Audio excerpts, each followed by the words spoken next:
What is up, wrestling fans? How is it going? I don't know if you're checking your podcast feed right now because this voice probably sounds a little distant. Probably don't recognize it, but this is the HeelCast. This is Hurls. We are back, finally back for another show. Joining me tonight, the one, the only, the man with 1,004 names, Mr. WCW Impact AEW dude. I don't know that guy. Who's that? It's Scissor Me Daddy Ass Dude these days, man. Haven't you checked my Twitter? Oh, wow. Scissor Me Daddy Ass Dude. Come on, man. Because everybody loves the Acclaim. Am I right or not? Where is RVE when you need him? I know, right? RVE would love this Scissor Me Daddy Ass. I think he'd prefer Griggs, but that's just a different story. He's probably scissoring his ass right now. He's probably trying to. He's probably on his way to Pennsylvania right now. All right. Well, we got Scissor Me Ass Dude, Scissor Me Daddy Ass Dude joining us tonight. We also have the negative one, Goldberg. Goldberg, what's happening? Well, I think I like that new. Nah, isn't that taken? Negative one's taken already. But not the negative one. That's true. That's true. I think I like the negative one. It definitely suits me. That's for sure. As you'll find out. Maybe it should be -2 instead. I think I'll stick with -1. He could be -2. Well, I'm negative. I am negative these days. So that would make you are -2. Yeah. Well, right? No, that's a good point. That's a good point. Maybe I'll settle for terrible dad joke here. The negative Scissor Me Daddy Ass one. Dude. Right. Well, I'm still going by Hurls these days, so at least that's what I remember me as when we did this show. So yes. Don't you guys feel like the blind guy that like got his sight after 20 years and it's like, wow, what am I doing here? Holy shit, this is the world. Yeah. Yeah. Almost every day I wake up, yes. You know what the irony of this is? It was RVE that said, hey, let's go do a show. And then didn't show up for it. I mean, that should surprise no one. No one said no one ever. It's like, let's do a show. Okay, fine. How about tomorrow night? Can't do tomorrow night. How about the next night? Nope, can't do that either. He's got one block an hour open for the week, and it's at 3 a.m. I know. Time. And then he spends the whole hour jerking off. So what did do? To Scissor Me Daddy Ass footage. To naked pictures of Griggs. Yeah. Maybe he'll comment on this video with his alter ego, Dinesh. Is that his alter ego? It's got to be one of us. I'm behind. It has to be one of us. It really does have to be. I just can't figure out who, for the love of God. Maybe it's got to be me. I don't know. Maybe. I don't know. It could be me. Could be me. I feel like it's Griggs. Griggs would be like a Dinesh in real life. I could see it. One of the us. chameleon. That's right. One of us is the mole. So, Scissor Me or negative Scissor Me Ass Dude, Scissor Me Daddy Ass. Would you like to plug anything for tonight's show? Man, the only thing worth plugging these days is my buddy Larkin. But I don't know where to begin plugging Larkin because he's got the Mike and Mike in the Morning show. He's got the LFC Naked Fat Chick podcast show. He's got the E. Is it on Entertainment Tonight these days? Larkin's everywhere because Larkin's awesome. All right. So let's just plug Larkin in all of this. Just Google Larkin. Okay. And you will find more content than you will if you look at Warner Brothers, entire archive. All right, and it's better than Warner Brothers anyway. So let's plug Larkin. Is there anybody else worth plugging? Not really. Is there any good Amazing Race podcasts out there? Oh, there is. There's Amazing Race podcast. Check out Amazing Reviews. We're behind a little bit, but we will be recording a mega episode. Hence the mega leg. We'll be recording a mega episode coming up here very shortly. So, and you might finish with this season by like the start of next season. Yes. Maybe. Yes. Maybe. Well, it'll hold all the talent over, hold all the people over that listen to us. So, but Hurls will finish it, even if it's 3 years from now. Hurls will finish it. I will get there. He will finish it. He will eventually tally those points up and figure out that Griggs once again won the Wrestling Infinity League. Okay. See, it's an OCD problem. I will get it done though. You can bet your sweet daddy ass. I will scissor your sweet daddy ass.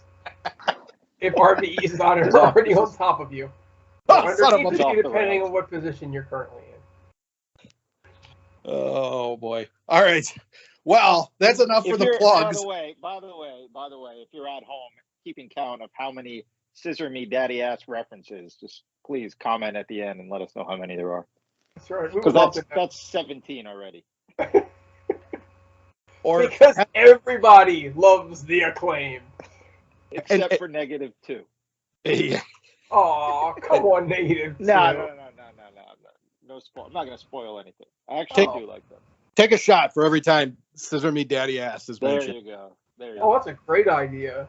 There you go. Fireball it is. You will be getting drunk. I guarantee it by the end of the.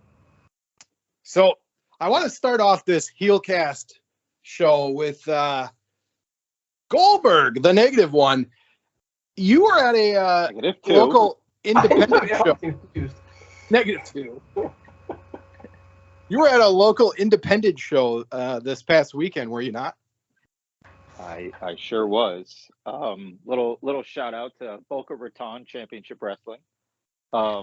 Second time I went to their show, and these guys do it right, man. They really they know how to put an indie show on, and I guarantee you it's like none other show that anyone of us have ever been to.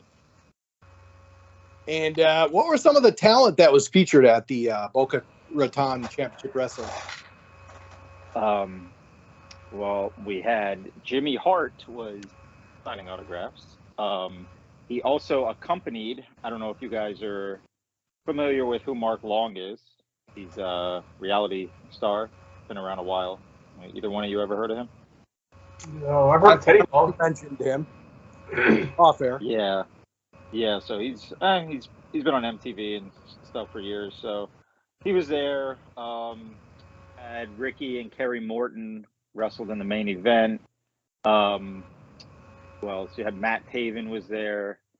I don't know who am I missing. I mean, I sent you guys. Scotty Too Hottie, which was pretty cool. I haven't seen him in a while, and he actually had a decent build. Gangrel, right? Gangrel was there again. He seems like a staple there. I'm trying to think who else. You had Steve Macklin. Yeah, Macklin was there again. Macklin does a hell of a job, man, with the crowd. So he plays a great heel. Yeah, he beat Scotty Too Hottie. Spoiler alert.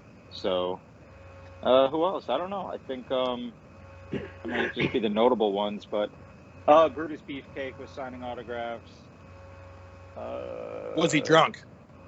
Shit, man, he was drinking. I'll tell you that. Man, I was wondering if he was doing a line. You're worried about him drinking. I was wondering if he was doing a line. I'm gonna say. I mean, I don't want to bad it. I really want to give credit to this indie company because they do such a good job. I mean, they cater the show, which is unheard of. Come on. How much are tickets? This time it was $45, which I guess is on an expensive side for an indie show. But I mean, we're talking unlimited food. You know, you're basically in the front. I mean, everything's the front row, but they do a good job. And but yeah, Beefcake is there, and he so guy gets a great payday to just sit there. You also had the Drama King, Matthew Raywalt, who was also he's England. Yeah, he's actually at the announce table for that was the second show I've been to, and he was at the announce table both times. Him and comedian Brad Williams, who's like a little guy. Don't know if you guys heard of him. I hadn't, but other people seem to. And Brutus Beefcake, man, what a payday this guy gets. All he had to do is hand the women's belt over to the girl who won the women's title. And other than that, he just sat on the couch and drank. Pretty good deal. I want his deal, but is this a show where you can buy the right to be a referee? So yes, but they did not do that this time. But yes, last time you could pay. What was it? I think $250 maybe. I don't remember what it was. But yeah, you could ref a match, or you could be a valet. And there was a third option. I can't remember what it was, but yeah, you could ref, be a valet, or I can't remember what the third option was. How does that work? Because in Maryland, you have to be licensed, and I actually take nobody a UFC did it. course. I'm assuming nobody paid the money because I didn't see anyone actually doing it. But I think we should start a donation for me, and we should get this going next time. I should definitely ref a match. Dinesh, if you're out there, could you send Goldberg some money so he can ref a match? Calling you out, Dinesh. Send Goldberg. You're in charge of the donation plate. Right. You're in charge. You're the chief donor for the HeelCast. Oh man, that would be funny though. If I could get in the ring and ref, that would be funny. I'll tell you what, I would take it serious. I would count someone out. Yeah. I'd go off script. Go off script. Right? You count him out. What's it? What did I get? Be like the Montreal screw job. Somebody's gonna spit in my face. Get the 9 when the first guy gets back in, kick the second guy before he can get in the ring. But I mean, in closing, I don't want to spend too much time on this, but I mean, you guys have been to a bunch of indie shows, I'm sure. Oh yeah. I don't know. Sometimes you just go to one and hits the spot, and you want to go to the. I'm sure the Maryland, what was it, MCW, right? Oh yeah. So I'm sure they've had some big time talent over the years. They've had some great talent, but I got to tell you a funny story about these guys. So my daughters, they do soccer training literally next door to where they train, and there's holes in the drywall, so like you can like walk your head up, okay, stick your head through the drywall, and you can actually watch them train wrestlers in the evening. It's kind of comical, kind of sticking your head and poking it through and taking a look. But I thought about it, and I talked to the trainer. I was like, man, you get me in there. I'd like to be. I could be a referee, but you have to go through some kind of UFC training or whatnot to make sure that you can handle the medical side of it, and it's a bit of a headache to do it. So it's probably not worth it. As I don't see myself as the future not so kid ref, right? So. Yeah, I wonder what happened to Kid Ref these days. Didn't he get canceled? I believe you're correct. Yes, I think he did. I love the guy. He played with fire. He was constantly on social media trying to cancel people, and I guess somebody got mad at him one day and was just like, "Guess what? We're coming for you now." And then unfortunately, that happens far too much. You get a little carried away, go after people, make some enemies, and pay for it. But he's a nice guy. I always liked him. That seems like it. Yeah, that happens a lot with people who try to call for other people to be canceled. Just a Foley, you're next. I mean, honestly, like people make mistakes. We've all made mistakes in our lives, and going after them beyond the beyond what the law calls for is just it's playing with fire, man. It's playing with fire. You play that game, and you get played by the game sometimes. Don't do it. Agreed. So let's go to our next subject, and this one was one that you guys don't know about, but I just remembered it, so I want to bring it up. Let's talk about the AEW video game that because I got a lot to say on this, and the AEW video game is going to be coming out soon.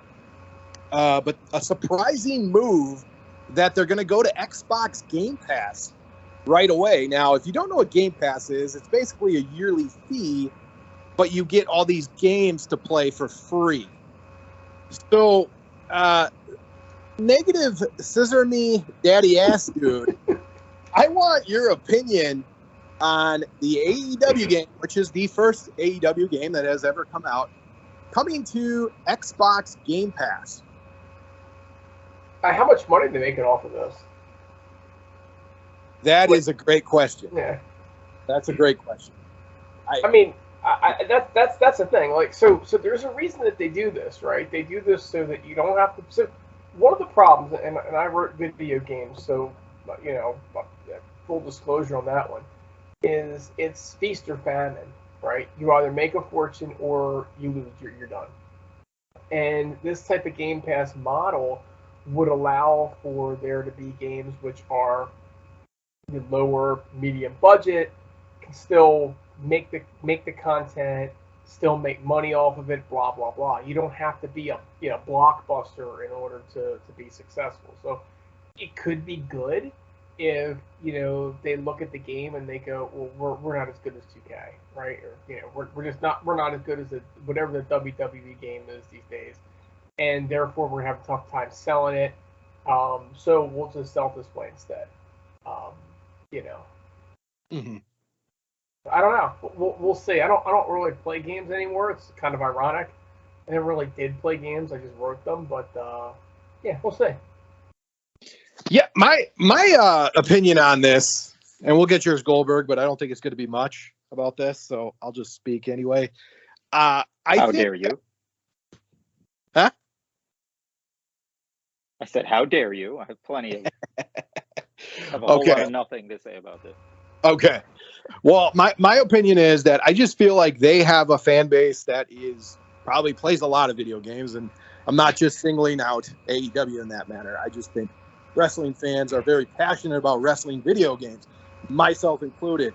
I would think I think the better business move is to at least release it, have people buy it, and then maybe if your sales are down, then move it over to Game Pass. Now, I don't know any of the legalities that would ensue, or I don't know what the the rules or regulations is on that. But I would think so many people are so excited about this. This had a lot of hype, especially bringing one of the guys from No Mercy over to work on the game. I just feel that they would be better suited, at least for the first game, to just bring it over to the retail market, which I'm sure it's still going to be there, but not put it on Xbox Game Pass, have everyone buy it, and see what you get. And then let the chips fall where they may. Maybe at that point it might be better to go to Game Pass. I don't know. I just feel like this is a bad business move. So, Goldberg. Yeah, well, I mean, I'm only going based on what I saw online, and I did read an article after you sent that, after you sent it in the chat to us, and I don't think it's as profitable if you released it, like in stores, as opposed to releasing it in Game Pass. And I read that it's basically, you're kind of throwing in the towel already. Hurls, you probably know more about that, but does that make any sense or not really? It's too quick to say that. Yeah, I just think this is your first one. I feel like there's a big market right now that a lot of fans I mean, WWE 2K20, when they announced the AEW game, the WWE game was a huge flop. There were so many bugs. There was so much bugs that it actually made its way over to Botchamania. It kind of went viral on how bad the game was. So I think when AEW announced that they were making a video game, I think they kind of capitalized on that momentum of how bad the WWE 2K20 was. Well, lo and behold, it takes a long time, obviously, to create a video game. So we may have thought maybe the AEW game would have come out by now. So it's prolonging, and WWE 2K22 came out, and it was a much improved wrestling game. I actually think it got pretty good reviews. So I kind of feel like maybe some of that AEW video game buzz has kind of withered away a little bit. And then you also heard the rumors of Kenny Omega and Ukes not getting along. They were clashing.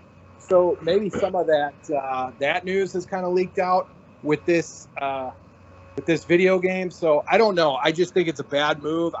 I want them to create a really stable game where they can release more games in the future. I just think that they would get more sales, not going to Game Pass right away and just releasing it to the market, seeing how it goes, and then maybe eventually go to Game Pass. But like you said, I don't really know the semantics of the whole thing. It's just kind of how I would look at it as a third-party viewer. So, Hurls, you play a lot more games than I do. I mean, it's been years for me, right? So, I know a lot about the business, but these days, you know, who's actually buying the games? Is it still kids, or do we have more adults? And when I mean kids, I don't. Mid-20s is still, you know, I'm still counting as kids. Okay. Yeah, I think you kind of hit the nail on the head there. I think it's probably 20-year-olds still is your biggest demographic, but I do know for like a wrestling game like this, when you set out a really good roster, I think you do bring in that nostalgia crowd. And there's a lot of guys on the AEW roster that I think would bring that nostalgia crowd in. But I think you actually, for a wrestling game, I think you would get multiple ages for this one, especially since it's their first one. I think you really want to make a good and first impression. But I would still say your majority would probably be kids. So back when I played games, you know, obviously through my teen years, right? And obviously before then, I bought every game under the planet when I was, you know, 10, 12, 13, 14. I would have had any wrestling game that was created. But that's the WWE market, not the AEW market, right? And back in that day, I'd had a WWF game. I would not have had an NWA game. Just wouldn't have bought it. And so I kind of feel like WWE is going to own that market, and there's going to be some brand loyalty there. When you start to get into your 20s, you start to get a little bit closer to some of these guys who are the Young Bucks fans, the Kenny Omega fans. I do think that you'll sell some then. But the average age of the viewer is 47 years old. And ironically, that's still lower than what Raw and SmackDown are, which I think they're like 50 and 55, is something insane like that. I had the number up a second ago. I don't remember what it is off the top of my head. But it just makes me wonder, because typically what happens is that the men watch the show with their kids and buy the games for their kids, right? And they kind of play the game through their kids. And if the kid only wants to watch WWE, that's the game that they're going to buy. So that could be it. I tend to agree with you. If you're not going to put a product out that's worth selling, I don't know what the fuck you were busy making it for these past couple of years. Like, what have you been doing if this product is going to be good enough to sell outright? And I would think that you would try to at least capitalize one for the first 6 months and then, you know, do something different. So I tend to agree with you, Hurls, but I tend to look at the business side of it and say, gee, I wonder if they're afraid they just can't sell it. You know, it's possible. I just think, like, you're okay. So if you're AEW, your main goal right now is to put out something close to WCW NWO Revenge, because that is by far the highest selling non-WWE game, I would think, of all time. So if you could do something like that, and let's not forget, they got Ukes working on the game. Ukes made a ton of WWE games. So this isn't their first rodeo at a wrestling game. So I would think, at the very least, this game's going to be, at the very least, average. So I think I can see it both ways. I also see the point where a lot of the 40-year-olds, even 50-year-olds, grew up on video games. So them playing a video game is not unheard of by any means. Not like when we were growing up, our parents, you know, they were barely introduced to the arcades in the 70s. So I think it's a little missed opportunity, but we'll see if this pans out for them. I hope it does. But I think it's going to take away from some of the sales. Now, who's the developer of this one again? This is nukes. Now, if they did their business right, they take the engine, okay? They give a portion of the proceeds to AEW, who I'm sure has financed this thing, right? Yes. And then they license the game to Impact, New Japan, okay? AEW creates a Ring of Honor game. Now, the Ring of Honor game would be a perfect fit for this, okay? Impact and New Japan would be a perfect fit for this, this service that you're talking about, right? And then AEW takes their big roster and the big game, adds some features and functionality to it, and then they sell that one outright. But why not utilize the engine for multiple things, especially if the promotions are, playing nicely with each other? And again, AEW gets a cut of the proceeds, right? So it's not like they're being left in the dark. Just food for thought. I agree. I would think that would be a very smart business. But it's like you don't see these engines being shared much. I remember when the Aki engine for WCW, which made World Tour, made Revenge, they wanted to make WWE games, and possibly Eric Bischoff, I don't know, maybe it wasn't him, they didn't want to share the engine with the WWE. So I don't know how much ego comes into this, or profit margins, or whatever. That I've been ragging on Impact for years. Why aren't they jumping on some of these independent developers? I think that would be an easy get. But, here we are. And let's not forget, too, we also have another wrestling game coming out called The Wrestling Code. And if you haven't seen the updates I've been sending in the group chat of the roster they have, it's pretty loaded right now. They got legends. They got guys that they signed 5 years ago that are in big companies now. That game is going to be very, from the looks of it, at least roster-wise, is going to be very competitive. I'm just saying, if I can have your title defended on my show, okay, to share a game engine. The forbidden door's open, and RVE's not the only one busting through it, all right? Yes. Busting a nut through it anyway. Yes.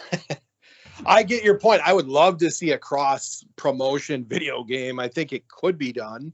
It was done in Japan with WCW, NWO. Actually, I think it was called Pro Wrestling. It was Pro Wrestling something. It was Japan-based, but they had the WCW guys in it and the New Japan guys. They also had a bunch of other Japanese promotions in there. It's one of the best rosters ever assembled. So if you could do it in Japan, I don't see why you can't do it in the States, especially when you're trying to go up against WWE. I think this would be a great way to sell the game. So that's my 2 cents. Goldberg, do you have anything to chime in on this? Any more? Yeah. Let's move on. I like it. The -1-2 has spoken. The -1-2 punch now. We have a 1-2 punch. Oh. His favorite wrestler, the OC. Oh, God. Orange Crush. Anyways, we had a very surprising debut in AEW. Now we're talking. The chosen one, Mr. Slapnuts himself, Double J, Jeff Jarrett. Who wants to start this one? Because I got a lot to say, but I want to kind of wait to see what you guys have to say. Goldberg, why don't you start this one off?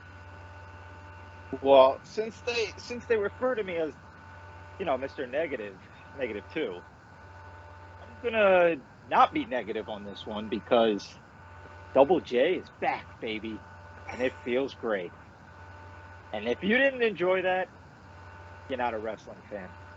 Because that moment was more exciting than anything that's happened in AEW's 3-year existence. Guy knows how to cut a promo. He knows how to get heat. Took off his sweater. People actually knew who the hell it was. It was beautifully done. Can't hate on it at all. Hell, I hope he fights Sting, and I hope it's for the title.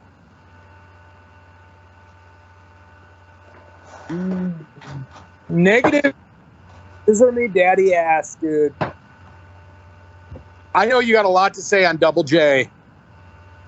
What do you got for me? Fuck you, gold turd. Fucking posting the fucking video of it before I got a chance to watch it. You son of a bitch, you and Raven Effect. I was not spoiled the shit out of that. You You posted the video. Raven Effect posted Jeff Jarrett's back, and I'm like, wait a second, is he fucking with me? Then you guys are all talking about it. I'm like, Jesus Christ, he's back. The next thing I know, I'm watching him hit freaking Darcy out, all out, you know, over the head with the guitar, man. Totally ruined it for me. But yeah, I love Jeff Jarrett. I like to have Jeff Jarrett around. I don't know that he's going to be anything more than a sideshow like Sting is, but Jeff Jarrett versus Sting in 2022 or 2052 or 2082, I'm with you, Goldberg. I'm taking that one all day, right? And I'm buying it. I think the bigger thing about this is you know, what's his role going to be behind the scenes? Apparently, they want to put him in charge of business development, you know, live events or whatnot. And it's interesting. He was doing that job for WWE, and then the next thing you know, he wasn't doing it, and here he is. But it could also be the 90-day clause is up, and so he can leave, and you know that he was leaving WWE to come here. The impact that this is going to have on the company is going to be based on Jeff's ability to stay clean, right? So if Jeff can stay clean, that's going to be great. If he pulls Jeff Hardy and doesn't stay clean, then maybe not so great. But it's definitely great to have Jeff Jarrett back on my TV screen, and I don't think any wrestling promotion could exist if Jeff Jarrett hasn't wrestled there. Because are there any wrestling promotions that Jeff Jarrett has not visited at some point in time? Well, wait a minute, Hurls. Before you hop in, can I say one more thing? Yeah. Also, since you brought up me spoiling it, what did you actually think of Darby Allin's inability to properly take that shot, or was I the only one who noticed that? Well, I saw your thing and I watched it, and yeah, it looked a little bit off. But I mean, here's the thing, like Darcy is entertaining. I can't say he's not entertaining, but the most realistic. He's not entertaining.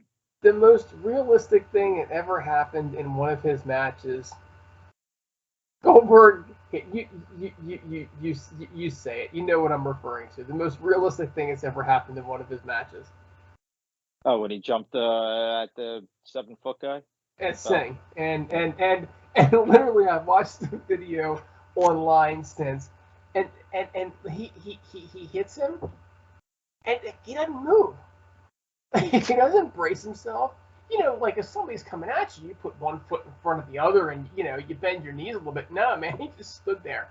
If Satnam Singh's his name, right? I got that right. I think you're asking the two wrong guys, but okay, just like a freaking. Well, maybe Dinesh can correct me later. Just bounces off him like a brick damn wall. So I'm not a fan of the guy, but you know he does some interesting things. It's just a matter of he's so small. It's like watching myself out there. It's like, dude, you're just no, stop. If he were bigger, he'd be a big deal, you know. But they need to use him sparingly because he's going to wind up in a wheelchair. He thinks he's Jeff Hardy, but without Jeff's size, and he's crazier than Jeff Hardy is. Hurls? Yes. You are known around these parts as Mr. TNA, Mr. Impact Wrestling himself. Yes. Don't you dare come on right now and put down the Messiah, Jeff Jarrett. Okay. Well, I was told before the show I got to be the Mr. Positive, so I'm going to put Mr. Positive to work here. Jeff Jarrett is a hell of a wrestler. I don't think I need to say how much I enjoy Jeff Jarrett's TNA work. Probably from 2000 and at least 4 to about 2010. When Jeff Jarrett was dismissed by Aunt D for sleeping with Kurt Angle's wife, it kind of seemed like that was the end of the Jarrett reign, I guess you could say. I will say that when Jarrett was the main in control, when him and Vince Russo and Matt Conway and whoever was on the creative team around that time, I think that was my favorite era of TNA. I absolutely loved it. But Jeff Jarrett, it's also he himself. TNA was at its best, in my opinion, when he himself was storyline at the top, like in the main event picture all the time. Yes, I agree. When Jeff Jarrett versus whoever you want to put against him, AJ Styles, even freaking Rhino, or Stop. No, that was great. That was great. They got the Spike TV deal around that time. Don't you be hating on that. Rhino's God above, man. Good God above. I'm a Rhino fan. But they did, Always have been a Rhino. But he did turn that. He did turn that into a good feud. He did it with Raven. He turned all these guys who were, mid-card guys. They turned them into main event guys. They did it with Ron Killings. Yes, Ron Killings. If you're going even further, at the start of TNA, you are correct. That pay-per-view at Bound for Glory when Rhino won 3 matches and beat Jarrett for the title, he was over in my book after that. Yeah. Yes, I think TNA was something special. Now, fast forward to 2016, when Jeff Jarrett gets a hold of Impact Wrestling once again by Ed Nordholm. I mean, that was an absolute train wreck. GFW rebranded as GFW, and then shows up drunk in Mexico. Yeah, we don't really need to relive all that. Let's forget about that, please. Let's all forget about that. It just didn't work. Whatever he was trying just did not work at all. Lo and behold, goes to WWE and really doesn't do much. I don't know exactly what he did in the back there. He had the position twice. But now he's kind of back on screen as a character. Let's see how they use him. But I will say this. Jeff Jarrett has a lot more knowledge than anybody they got on the AEW creative team. So if Jeff Jarrett can recapture or at least lend his knowledge to Tony Khan, I think this is a win. I think it's going to at least give AEW an identity. And I think the move is a good one, Goldberg. 2 thumbs up. Yeah. But here's a couple more. I got one more question for you guys, and I have a couple more thoughts on this before we move on. Glad we wasted so much time on the video game talk. My question, and I mentioned this to you guys in the chat, in our text. I mentioned this, and I was listening to Cornette last night, and he happened to have said the same thing, which leads me to believe I have quite the wrestling mind because we think alike. Oh, good God. For Tony Khan to go on Twitter 5 minutes after Jeff Jarrett debuts, and it debuts as a heel and knocks over one of their big baby faces with a guitar, and Tony Khan goes on Twitter 5 minutes later to brag about Jeff Jarrett being signed and that he has a major role backstage. Why the fuck should this guy who comes on TV and hits people with guitars and just cursed out the fans, why do we need to know that he has a major role backstage? Why do we have to blur why do we keep the lines blurred?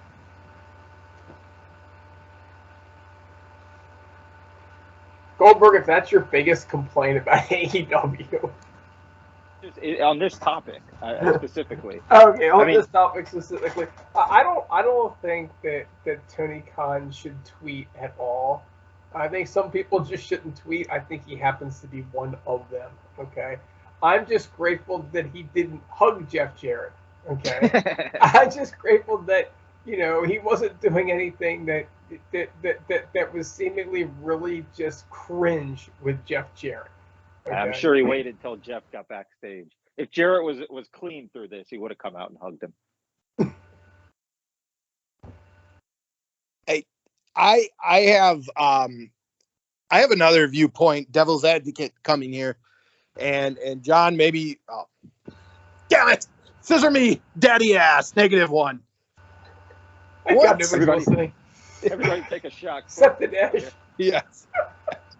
Dinesh is listening. That's all that matters. Dinesh is listening, damn it. Dinesh just got 45 computers right now screaming. But okay. Did you see the feedback of when Jarrett debuted. Did you guys see the feedback? If you're talking about Twitter, I don't take that very seriously because it's all negative. Okay. So They don't take AEW's themselves seriously either. AEW's fan base was, well, let's just say it was, it's not very pro Jeff Jarrett friendly. AEW's fan base, I would say, is the Ring of Honor fan base glorified.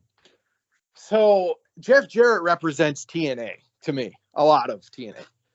And TNA is not, I would say, definitely was not the Ring of Honor style. So this is a new style. So my question to you guys is, do you believe this is a change in the style of Tony Khan? Do you think he's going to be more of the Jeff Jarrett style? I don't know if you call that the Southern style. I don't know.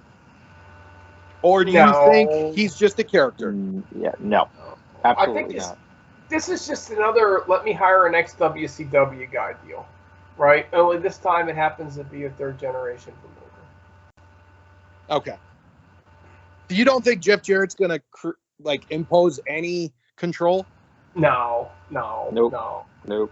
Here's a question. Will Jeff Jarrett be seen on TV for the next 3 weeks? Because this is what Tony Khan does. He brings guys in, they're sporadically, they make a big splash debut, then they disappear for a couple weeks, then they go on AEW Dark, then they're on YouTube. I mean, the whole getting excited about someone appearing thing, it goes away pretty quickly. Yes, he will be on for the next 3 weeks because he'll be on through Full Gear. And then you might not see him for several months. I mean, wouldn't it be nice to see Jeff Hardy come back? Like, isn't he out of rehab now? And supposedly he was about to come back? If Tony Khan had any brain, and this guy brought in he's brings in a roast at ROH stable. I mean, he brings in all these stupid fucking stables. Why not make a TNA one? Hurls, would that not interest you? Well, right now it's Sanjay Dutt and Jay Lethal. I mean, not really. Sanjay Dutt, Jay Lethal, Samoa Joe, Jeff Jarrett, Jeff Hardy, Sting. Okay. A little interesting. Yeah. No? That's a lot of interesting. I'd be for it, but once again, it's got to be a very well executed storyline. Well, it won't be, and it's not going to happen anyway. But it's a pipe dream. It's not going to happen anyway. But if I was booking it, that's exactly what I would do. Well, yes. I mean, why is Paul White not wrestling? I know he's older now. I mean, that guy should be wrestling. No, but he could be in a group of some sort. But he can't wrestle anymore. Fortunately, I'd put him in a pie eating contest versus Mark Henry. Thanksgiving Day show, baby. Book it. To settle the feud of all feuds. That's right. That's right. All right. Well, I just thought that the audience, it's a little different audience, the AEW audience. I just don't know if Jeff Jarrett is that accepted in this particular audience. I hope I'm wrong. It may get people like me and you to tune in, though. That's true. That is very true. He's not going to be utilized as a big star on the show. Nope. Now, he won't be. Let me ask you a question before we move on from Double J. Hurls. If Yes. Double J went back to Impact, okay? Yes. Same type of thing. He debuts on screen. Would you put him over Josh Alexander and give him the belt one last time? No, probably not. I think that would probably no. I don't think it would work. I mean, it would have to be built up. He could ultimately lose it back to him. I'm not saying sure. There's a zero scenario where Jeff Jarrett ever goes back to Impact. Oh yeah, I agree with that. Yeah, I don't think unless it was for a deal to buy the company and take over everything. That would be the only way. There's no way he would. Impact has gone to a point. Sorry, I'm going to get a rise out of Hurls a little bit here. But you watch your mouth. Think about what you're about to say here. I think they're beyond the point of signing anybody notable. They're just not that company anymore. as sad as it sounds, I mean, Hurls. I loved TNA. I loved it. I'll always love it. But they're not TNA. They're Impact Wrestling, and I don't think they get guys like Matt Cardona. Fucking big deal. Like they're never gonna get big time players anymore. And hell, I don't even know that there are big time players anymore in wrestling. Hurls just dropped his phone. He was so mad. No, that's not me. That was not me. I think that was Scissor Me Daddy Ass. Yeah, I was scissoring my daddy ass on that one. But those days are over, are they not? Come on. They're. I mean, I understand where you're coming from with this one, Goldberg. I get you, but they did get Zicky Dice, and I feel like one of these days, Trevor Murdoch's going to come. Trevor Murdoch is going to come available, and they're going to scarf him up.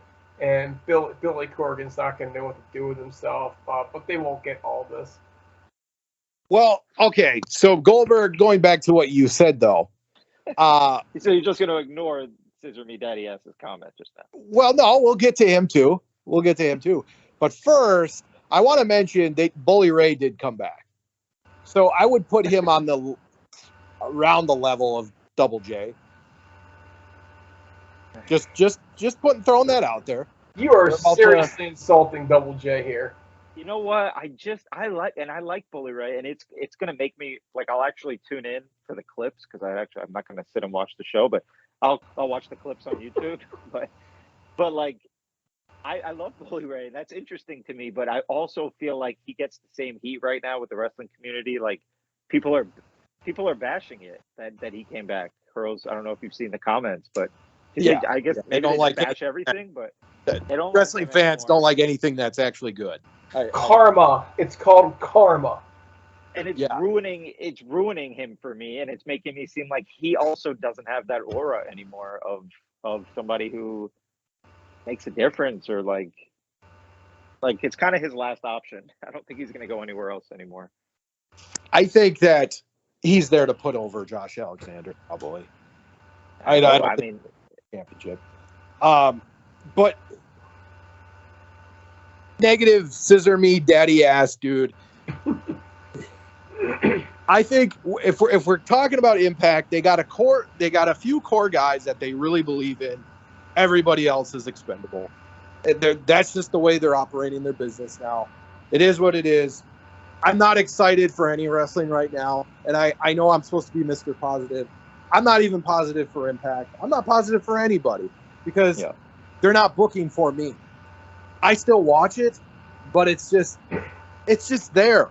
Like, I don't have an emotional attachment. I like certain things. I like certain emotional attachment, dude. Let's not get ourselves. Well, but Hurls, that's basically my point. Is I'm not trying to bash it. I'm just calling it as I see it. Those days have passed them by. They're not that company anymore. Yeah, they're not on a major primetime network. I agree. I mean, they built they're trying to build someone in Josh Alexander who's going to probably be around for a while. But other than that, you say they have a core. I mean, who's the core? Trey Miguel, Tommy Dreamer. Come on now. We know who the core is. Jordan Disgrace. Yes. Okay. I'll admit that. Yes, she's part of the core. Josh Alexander. Correct. I'll go with Ace Austin. Correct. Not really. Possibly Chris Bay. Yes. Mack seems like they want to put him in that role, but he hasn't been around long enough. Eddie Edwards is kind of like the wily old vet that kind of hangs out and gets a push. And everybody wants Moose to be one, but they never treat him like he's one. It's Josh Alexander. I was going to say Moose and Sami Callihan, and that's the core. And Callahan's been injured, but he in theory could be core, but he could be another one of those vet guys that sticks around and plays a role in developing some of these guys. Yes. And I'm not saying either one of those guys never see the world championship again, but it's sort of like one of those things where Taker held the belt a whole bunch of times, but nobody really ever took him serious as a champion. He was always like, all right, let's give it to Taker and, mix it up a little bit here. You know what I'm saying? Yes. But to defend Impact a little bit, I'm saying that they're not that company anymore. But then again, who in wrestling today, and we're going way off topic, but who in wrestling today would get you to turn the channel? Because TNA did that a lot when they had Kurt Angle debut and they had Christian debut and fucking Booker T, Mick Foley. When all these guys came on, people were changing the channel at the time to see these guys because they were stars. Like who in wrestling today could go to another company like the way Lex Luger showed up on WCW, and who's going to go to another company and you're tuning in? I really don't think there's many guys. Lesnar. Cody did it. Cody did it. I'm not going to say that AEW hasn't gotten some of those guys. I mean, there's a handful. There's quite a few people, I'm sure. So Moxley could do it, and I'm specifically because these guys are debuting on AEW and people are watching, and then what's happening? They're tuning back out. There's the problem. There's the problem. They're not hooking you with the storyline that's going to make you want to keep coming back. They're getting the initial pop of the surprise with a Daniel Bryan, a Moxley. I mean, but now they're lowering these guys to standards that if they appear on another company, I don't really care if Daniel Bryan shows up on Impact. Well, that's the thing, because they need a storyline to hook you. They can't just rely on the person, what they did in the past. Right. Bingo. So, and then WCW had that problem at times. Yeah. So, but the thing about WCW did is they had the NWO to carry them for 3 years. Yeah. So, and you know, I just think it is what it is. You got to pick what you like and pick what you don't like, and that's kind of where we're at with wrestling at this point. Yeah.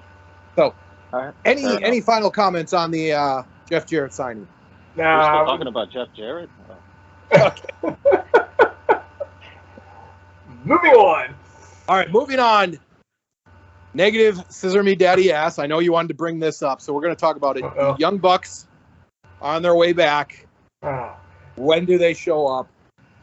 They probably show up opening up, Dynamite this week in some terribly stupid way, and then they say, we're going to challenge for the trios titles because we're still the champs, even though nobody remembers it because we only had them for about 20 minutes before we got stripped of the belts. And then they're going to come and they're going to beat Death Triangle, because after all, there's really nobody other than right now Death Triangle and Best Friends to feud over those belts anyway. And we're all kind of tired of watching them. It's just the reality of it. It's been pretty boring. So then they'll give it to the Young Bucks and Kenny Olivier. And then they'll be champs for a while, and they won't have anybody to feud with. And Tony Khan won't realize he's got one too many belts. So there you have it. Goldberg. I couldn't care less whether they come back or not. Who cares? I hope they don't come back. They're just going to come in, take over someone's spot who probably needs it more than they do, and they're not interesting. Don't care about them, and yeah, whatever they come back and do, I agree with Scissor Me Daddy Ass Hole, whatever the fuck his name is. They're gonna screw probably up. Better. That's probably better than what my name is. They're gonna screw it up. Immediately be taking titles and fighting for titles, and then they're gonna turn on somebody, and I'm not your friend anymore. I'm their friend now, and it's just the same garbage. I couldn't have said it any better than Goldberg just said it right now. I don't know how the Young Bucks, they were so over, and I know they're still going to be over with the AEW crowd, but with me, I've not really ever been a fan. Even like when they're in TNA for a little bit, I was just like, wow, these guys look like the Hardys did. I mean, they're impressive with their stuff, but there's no psychology. They're not great on the mic. The storylines I've never really been invested in with them. I don't know. I'm not sure this is going to do much for AEW either. So I don't know. That's really all I have to say about this. Dude, do you got any final comments on this? No, I think they need all the talent that they can get, but you have to use talent. So why do we give a shit if they just debut a new talent, if they don't ever do a goddamn thing with it. You know, we can say what we want about the failings of WCW all day, but fuck, man, Bischoff actually put talent together, and he made the NWO storyline, and it held up, like Goldberg said, for 3 fucking years. This guy's like, hey, look who Daddy bought this week. That's it, man. He bring fucking Brock Lesnar in, okay? And that, it would be boring. Gosh, I just wish. You're right. If he brought Brock Lesnar in, he'd find a way to screw it up. He would fuck it up. He'd team him up with like that fucking, who's that guy that looks like Brock Lesnar? Parker Bordeaux. Yeah, he's in like the Ghostbusters. Yeah, I don't understand that stable at all. He'd team him up with him. Like, fucking idiot. He'd wind up wrestling Daniel Garcia by his 3rd week. and he'd probably lose. I mean, like, this is how bad it would be. Oh, Impact! Did you see Hurl? Impact announced Bully Ray versus Moose. See, now that I'm actually liking that match. Yeah, we're gonna go over that card, Goldberg. I don't know if you saw the rundown. Oh. Yeah, we're gonna do our predictions. Then I'll save what I was just about to say. Okay. Do we want to mention all these people returning to WWE? Do we want to talk about Gallows and Anderson, Mia Yim? Looks like Chelsea Green's on her way back. Tennille Dashwood went back, apparently to a no reaction. Do we want to mention anything about this? Shit. Do we have any comments? People. Dude, she was boring like 7 or 8 years ago. She hasn't gotten less boring. Who cares about the Gallows and Anderson teaming up again with AJ Styles? Like, it's been done. This isn't Hulk Hogan reuniting with Scott Hall and Kevin Nash. Nobody cares. Goldberg, and I want to ask you specifically, are you enjoying the Triple H takeover of WWE? I mean, I don't enjoy anything. I'm kind of in the same boat as you right now. So I just, there are spots, there are things I think are good. But overall, it's not like I could sit down and watch a Raw. I mean, there's no way. It's 3 hours. I don't know how anyone can watch it. I don't care if it was 10 minutes. I probably would get through 2 of the minutes. There's no way I could. It's not changing my overall perspective, but I do think there were some that he's done some positive things. But yeah, I mean, does Maya Yim? Is she gonna like make, like, she's debuting and taking her sweater off? Nobody even knew who it was again. These debuts. Let's talk about a real topic. Debuts where people are taking off their sweaters or their masks and revealing themselves to be nobodies and not getting any pop have got to end. And dude, I want to get your opinion on Triple H kind of sending spies to the AEW locker room and trying to get some of those guys back. I don't know how true this is, but that was the rumor. I mean, I feel like, you know, he has friends and people talk, right? And so I feel like there's always going to be, like, you know, the spies in the room or whatnot. But, you know, it's is it right? No. Is it tampering? No, not the way that they do it. But yeah, it is what it is. You just have to deal with it. And you know what? If you're doing a good job and your locker room's intact, you'll be fine. But with Cody over there now, man, Cody had so many friends that locker room wasn't even funny. Mm-hmm. Yeah. All right. Any other comments that we want to bring up about the news from this past few weeks to months? Nope. All right. Let's go with the pay-per-view predictions here. We got 2 coming up here. Let's start with the one that's going to be on, I believe, Friday, November 8th. Impact Overdrive. Since Goldberg already brought it up, we got Bully Ray versus Moose in singles. Goldberg, who do you got winning, and who do you think will win this? I'm having a little trouble hearing you. I don't know. Am I the only one? Nah, it's all of us, man. Yeah. Okay. Okay, let's try it. Bully Ray versus Moose. Okay, Bully Ray. Bully Ray versus Moose. Yep. There we go. All right. You guys hear me okay? Or? Yes. All right. Bully Ray versus Moose. I mean, on the surface, sounds like a good match, but Moose has not been booked as he should have been over the past couple of years. And I think he should be champ right now, not Josh Alexander. And I think he should have gotten the push and the build that Alexander got this whole time. Should have been Moose, because that man has the look. He doesn't wear earmuffs, and he is a potential star. And he's going to beat Bully Ray. That's Okay. Okay. Dude. Everything that my negative brother just said, minus the outcome of the match, Bully Ray's going to win, so he can go on to face Josh Alexander. Everything else is spot on with what he said, right down to the earmuff comment, which was fabulous. Dinesh just thumbed us up 3 times on that comment. You know what, Goldberg? You just said you don't want Josh Alexander to wrestle anymore. That guy's got cauliflower ears for the last time. I don't know if he'd be able to wrestle anymore if he didn't wear the earmuffs.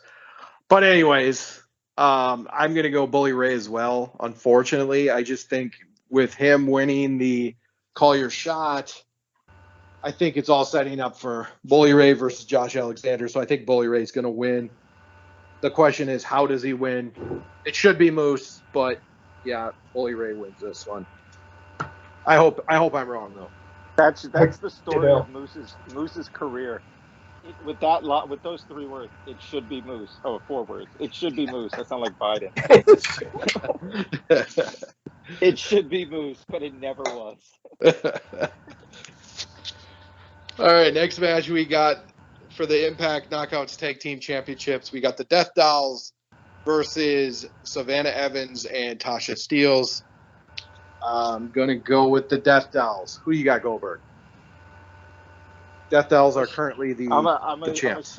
I'm ashamed to say I don't know who the Death Dolls are. This is Havoc and Taya Valkyrie.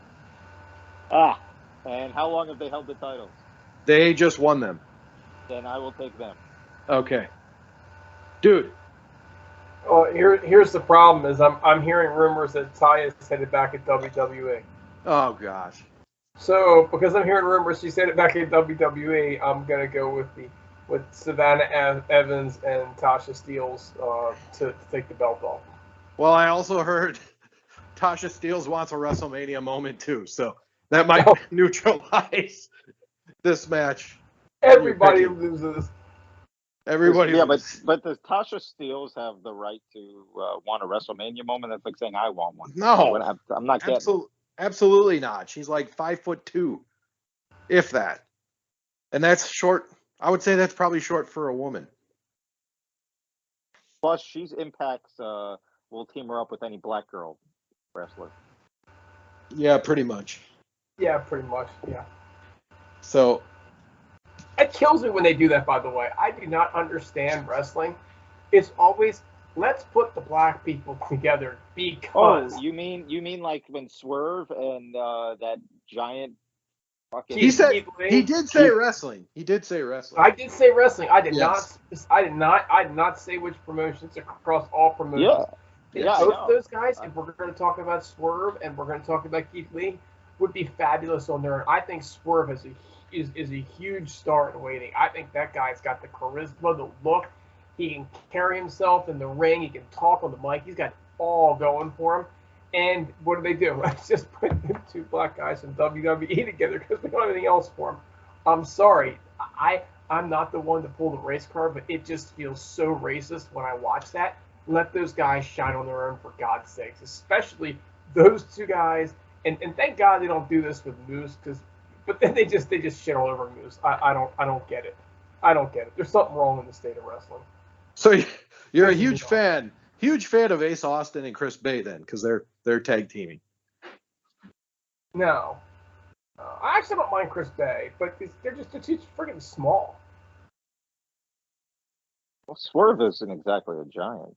But and the other thing too is that Ace Austin's a white guy last time I checked.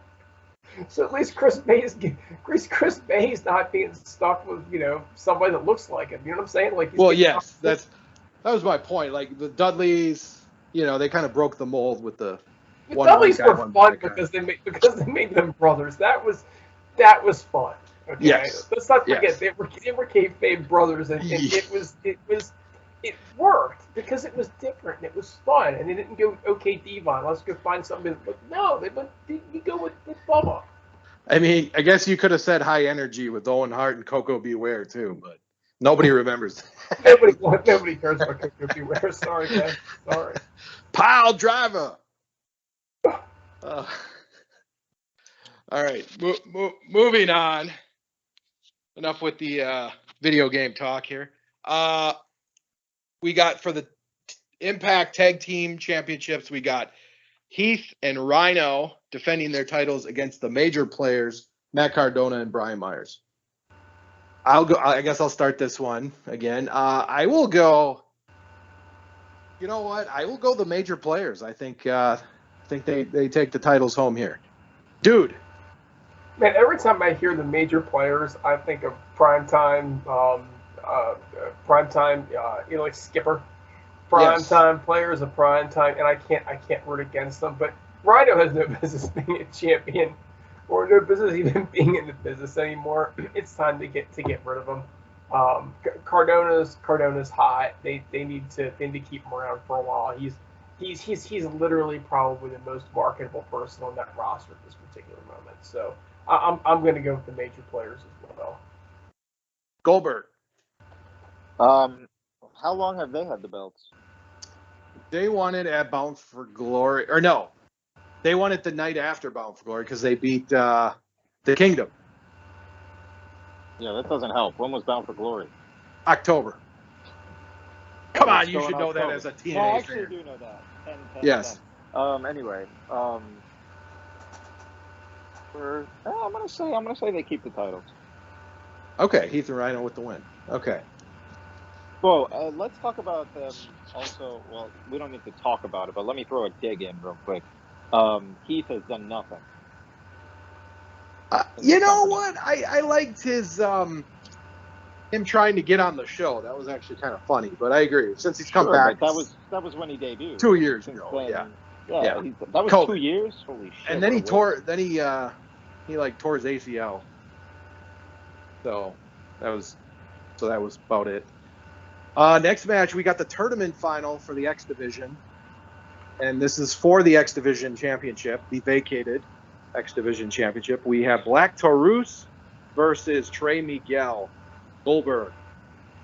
God, I hope Black Taurus wins. I have a man crush on this guy. He's amazing. He's so good in the ring, and he's got a great look. I hope Black Taurus wins, but I don't think it'll happen. I'll probably take Trey Miguel. Okay, dude. You know what? I'm just gonna say that Black Taurus wins, and I'm gonna call him Taurus, just like I'm gonna call him, I call that other guy Rush. Okay, it's Taurus. Damn it, he's a forward. Wait, is his name not Rush? It's Roosh. Oh my god. I know, this is what I'm trying to say. So you can get Black Taurus, okay, but you can't call Roosh Roosh. Roosh? Oh my god. Look, if you're gonna butcher their names, be consistent, goddammit. I really want Taurus to win, my Ford Taurus, because that was the car I drove. First car I drove out of high school. I had a Tempo, so I wasn't even good enough for Taurus. My friends called it the Roach Motel because it was freaking sand colored. It looked like a roach trap. Gotta love our first cars. I'm gonna go Taurus. I think Taurus gets rewarded here for his. I hope so. I mean, Trey Miguel's already had the title. Now they do have a hard on for Trey Miguel. I like Trey Miguel. I think he's a hell of an athlete. I think he's definitely improved. There's plenty of athletes. We don't need any more of them. Well, I agree. So Taurus, give me Taurus. I'm going Taurus. All right, the main event now. The surprising main event. Oh boy. The option C with AEW superstar Frankie Kazarian, who is booked better in Impact, I will say, challenges Josh Alexander for the World Championship. We got Kazarian versus Josh Alexander. Option C. Dude, who are you going with here? So let's see. We got the guy that's carrying the load for Impact against the guy that hasn't been on AEW television in how long? Except to wrestle on YouTube once in a while and basically a dark match. Which, by the way, the folks on Impact Asylum, I had to correct them. They were like, "How come they're not advertising this match during dark?" And I'm like, because if I'm Scott D'Amore, I am begging them not to. Okay, there is zero chance. I mean, it's zero chance of me giving Frankie Kazarian too much credit here. Okay, he's never been Impact champion. It sure as hell isn't going to be an overdrive. All right. Do you remember in 2007 when Kazarian was he did get the main event title shot, I believe, a couple times, and then all of a sudden he was back to the X division. Yes. It was against Christian, I believe. Anyways, Goldberg, what do you got in this match? Yeah, I pretty well said there. I don't think Frankie Kazarian has any chance, and I also think that is this a pay-per-view or this is an Impact Plus? Impact Plus. Okay, because I'm sorry, I love Frankie Kazarian. He's a TNA original. I'm really not interested in him main eventing a special or whatever you call it. It's just not that interesting. I think Tony Khan's thinking with Kazarian as well. I don't know what to do with you right now, and Impact wants to use you, so I'm going to keep you over there for a while. Why not? They seem to be having fun. You're having fun. We'll ride with it a little bit. I think Alexander wins, but I'm sure the match will be fine, but there's just no way. You've already fought like Sabin, Alex Shelley, and now Frankie Kazarian? Yes, you are correct. Yes. Yeah. But you didn't know that, Scissor Me Daddy ass. Why would you not ask for Brian Cage or Pentagon? Okay? Why would you not ask for people that have been in Impact more recently and can do a hell of a lot more for that show than Kaz? Do you think Cage would want to go back, though?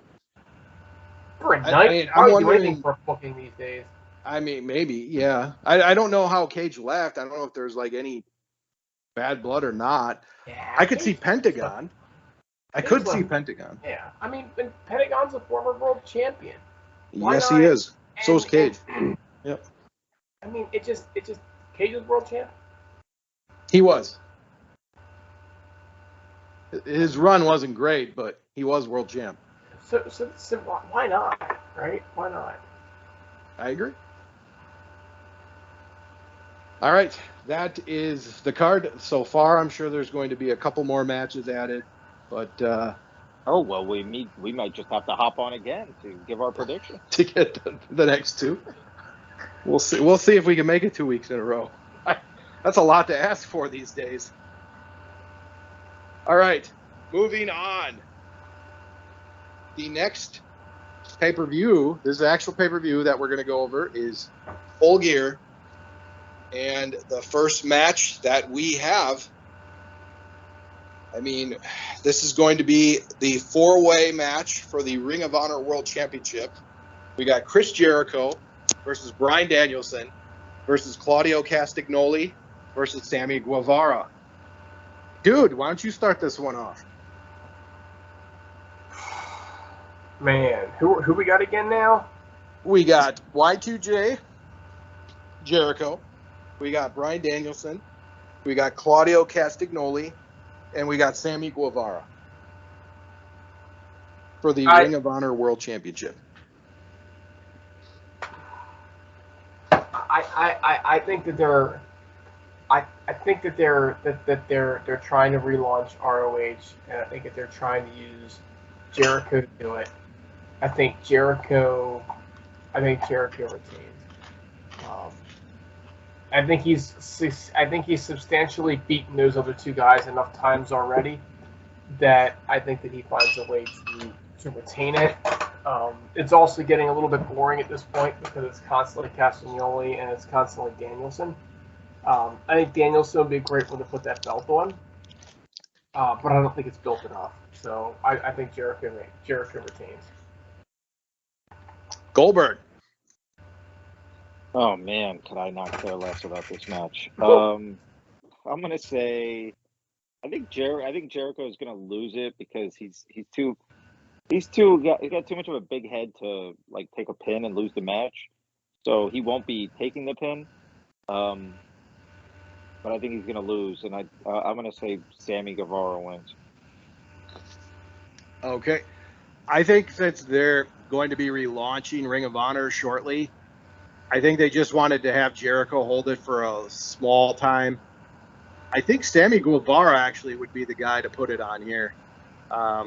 He could develop more in Ring of Honor, and why not?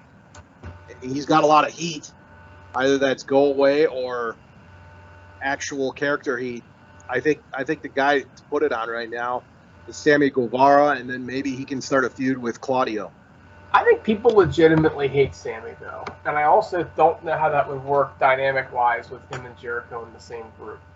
So I kind of see what you're saying, but I would give it to Sammy after at that particular point. And I really think that they're gunning to make Garcia and Wheeler Yuta, ROH guys, because I think they'll realize that nobody wants them on our fucking TV screens. So put them somewhere we don't have to watch them if you're listening to the con. At least if it was Ring of Honor, it would actually make a little more sense, though. I could see Danielson winning this one, but I'm still going with Jericho. All right, so this next match we don't exactly know. We know that there's a tournament for the World Championship Eliminator. We have 8 participants. One of the matches, I'm sure, has already, or at least 2 of the, or maybe even all 4 of the results we know. But to not spoil it, in this tournament, we have Eddie Kingston versus Ethan Page. We have Bandito versus Rush. We have Lance Archer versus Ricky Starks, and Brian Cage versus Dante Martin. Just give your pick who you think's going to win this tournament. Goldberg. What a tournament! What an 8 names that is. That's my pick. All right. That is the worst 8 fucking guys. That's the best they could come up with for someone to get a world title shot. Not one of those guys is interesting. They've buried Brian Cage, and he's probably the only one. Maybe Ricky Starks. Or Black Tarouche. Roosh. It's Rush. Maybe Black Tarouche will win. I don't know. They call me the working man. It's what I am. I'm going to say the final of this, Bandito versus Ricky Starks, with Ricky Starks winning. All right. Dude. I am literally stuck as to whether it's going to be Bandito or Rush, not Limbaugh, and Ricky Starks in the final, but I have Ricky Starks winning too. He's literally the only guy in this tournament that deserves it right now. As much as I would love to say Brian Cage, we all know Brian Cage is thankful to be chopping at this point. So he's not going over. Well, I sure as hell don't want Ethan Page to win this. Eddie Kingston is, I don't know. He's a non-mean guy, you know. I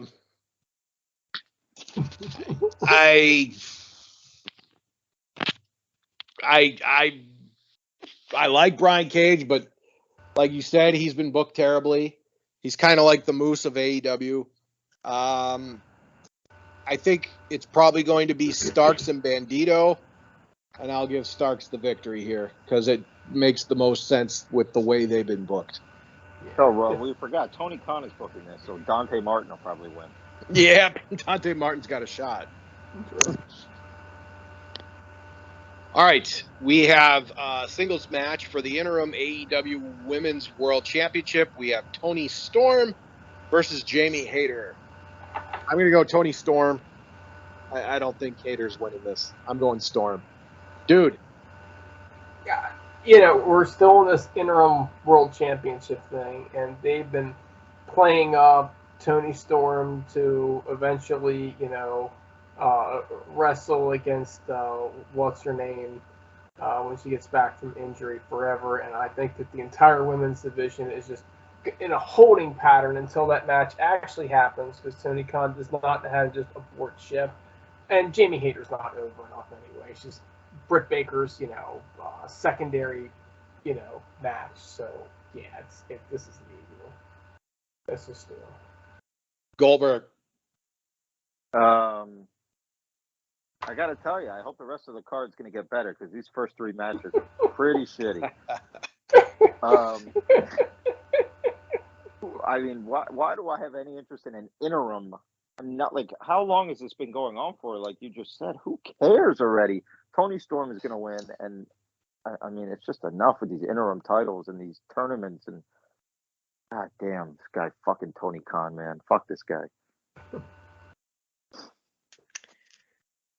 All right. The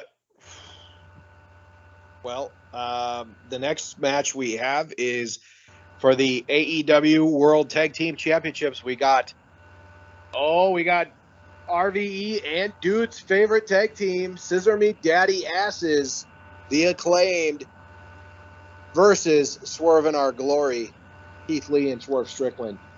Goldberg, who do you got winning this one? Well, before I make my pick, am I correct in seeing on Twitter that Swerve in Our Glory, which is another fucking dumb name, that they beat FTR to get into this match? Yes, that's accurate.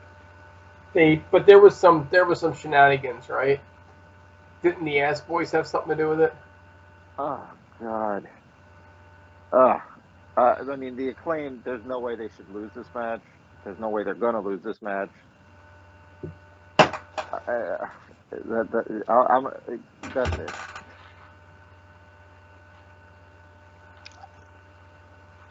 I'm an ass man. Dun, dun. I'm an ass man. Dun, dun. I'm going Acclaim. Man, you're really channeling your inner RVE on the I'm an ass man thing, aren't you, man? Jesus Christ, man. He hears Scissor Me Daddy asshole, and he's like, oh man, I would love the Scissor Daddy's asshole. Look that shit right out of there too, man. Well, I gotta get RVE on this show some way.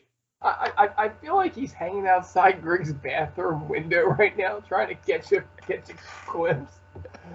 So I think, just for anybody who doesn't know, Raven Effect has a thing for Griggs' asshole. So, this is how come Griggs doesn't have any windows at all in his house. They're boarded up. He's got the shorts to prove it. I mean, look, what's my name? Your name is Negative Scissor Me Daddy Ass Dude. That's right. Because everybody loves the Acclaimed, and this is the Acclaimed's house. And as much as I like Lee and I like Strickland, I actually really do. It's time, and what's going to happen is I think Swerve turns on Lee, sets up a feud between the two, and they go their separate ways. But the Acclaimed, is it time though? Because how long have they been together? They've been acting like they were going to break up from the moment they got together. I know that. So, but my point is that the whole turning on each other thing in AEW is way overdone. Way overdone.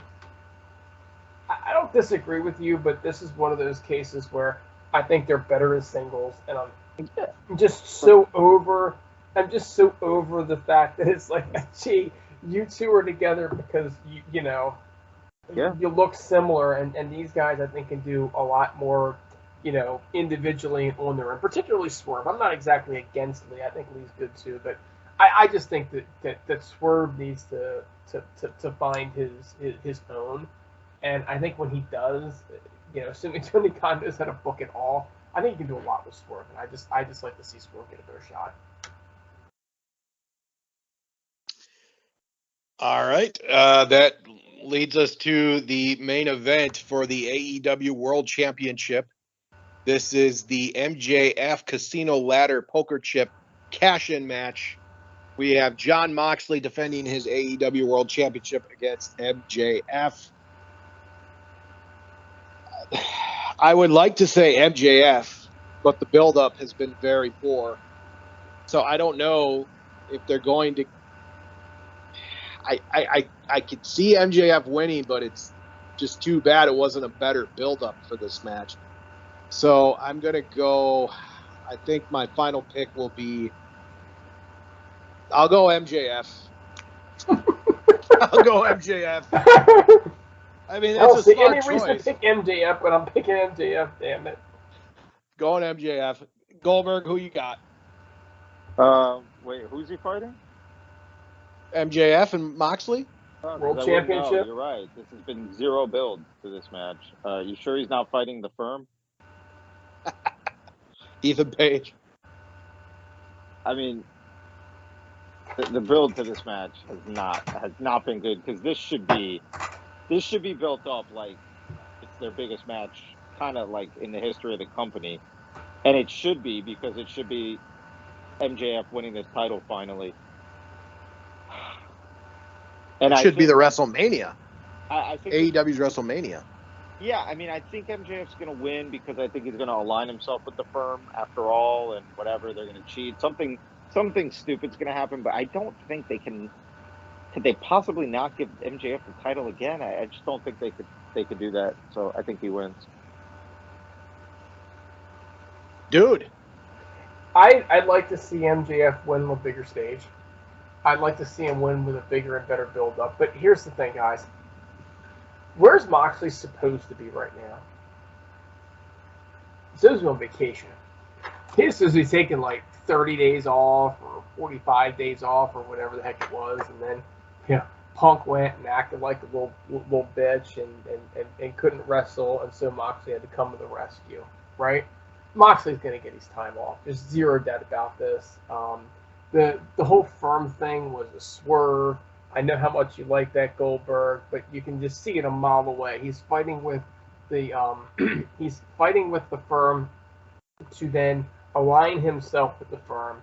The Firm is going to thoroughly take Moxley out. They're going to put Moxley out on an injury ankle and set something up. Lord knows it'll probably be MJF versus Hugman at this point. Maybe MJF versus Kenny Olivier. Who the heck knows? But MJF wins this, and it bothers me that he wins this, because I think he deserves to win better.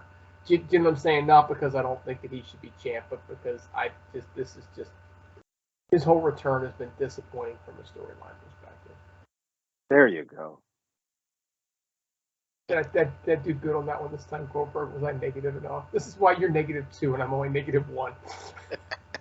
I don't do it as well as you do. well, that is Full Gear. I'm sure we are also going to have more matches announced for that one. We still got a week or so, a couple weeks actually. So that's it, guys. Any final comments before we head on out of here?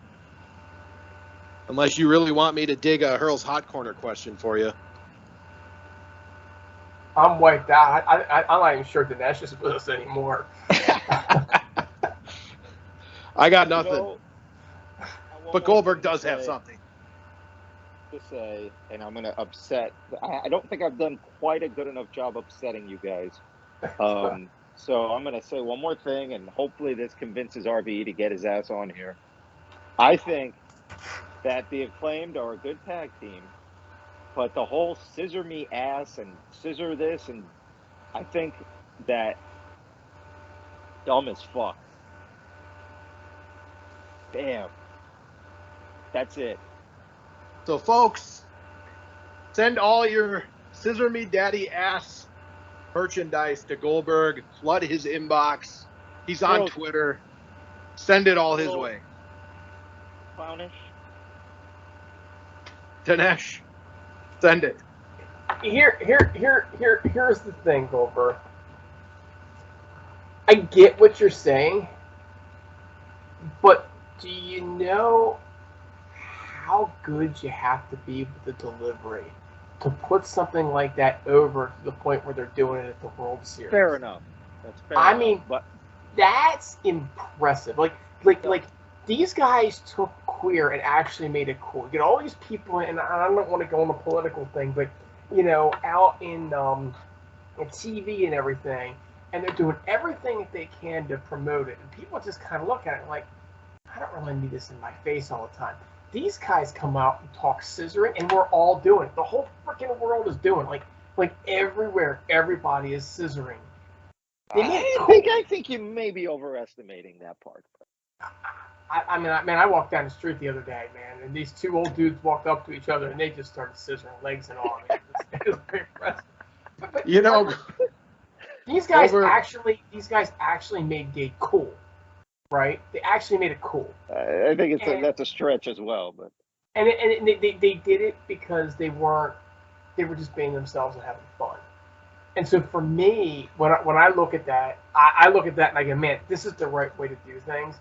And I can't help but love the kids. I just can't. I really wish all the best for them. But they made it cool, and that's freaking impressive, man. I think it's a gimmick more suited for the Attitude Era. I think. Yes, it is. It would go over much. I was just about to say that was my next point. A thong-wearing fatty got over sticking his lard ass into people's faces. Yeah, different time. But this is what it reminds me of. Maybe they're bringing some of the Attitude Era back here a little bit too. I mean, okay, fair enough. These guys found a way to make it cool, selling a lot of merchandise. They got they had Billy Gunn, he got his hands all busted up, so he couldn't scissor. So they Hulk Hogan had the foam fingers or whatnot, and now they have the foam scissors. I mean, they're killing it, and they're making it fun for everybody, and they're doing it in a very, I hate to say it, but classy way, really. Which means Tony Khan will take the titles off of them, or he'll leave it on them for too long. It'll be one or the other. He's historically left his tag team champions as champs for too long. So we'll see. But I mean, I understand where you're coming from. I get it. But man, that's the most over shit in wrestling right now. God bless them. I love it. All right, fair enough. Well, folks, if you made it this far, I hope you're drunk as hell off of the Scissor Meat Daddy ass shots you've been taking throughout the show. And Tony Khan right now just to stay awake.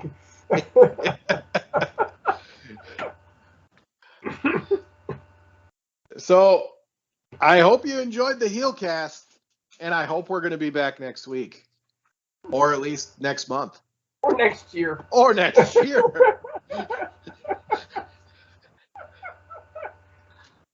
So this fuel tank's on empty, and we will see you on the flip side.